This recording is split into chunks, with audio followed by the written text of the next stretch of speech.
দফা এক দাবি এক শেখ হাসিনা। বেশ উত্তেজনায় দেখছেন সেনাবাহিনী রয়েছে মাঠে, পুলিশ রয়েছে মাঠে।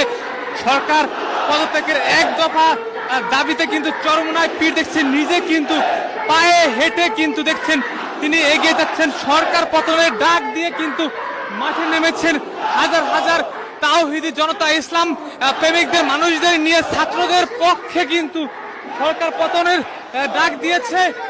আমরা যদি দেখা যাচ্ছেন পুলিশের পুলিশ রয়েছে দাঁড়িয়ে, তাদের মুখে প্রেস ক্লাবের সামনে দিয়ে কিন্তু এই মুহূর্তে এগিয়ে যাচ্ছে এবং হুজুররা কিন্তু দেখছেন পুলিশদের কিন্তু ডাকছে যে আন্দোলনে আপনারা যোগ দেন, আন্দোলনে যোগ দেন। দেখছেন একাই কিন্তু তিনি এগিয়ে যাচ্ছেন।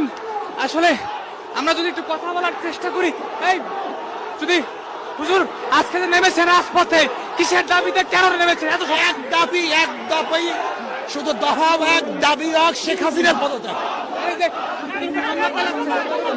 এইটার বিচার চাই এবং এই বিচারের জন্যই শেখ হাসিনার পদত্যাগ ব্যতীত বিচার হবে না। কারণ খুনির বিচার করতে পারে না।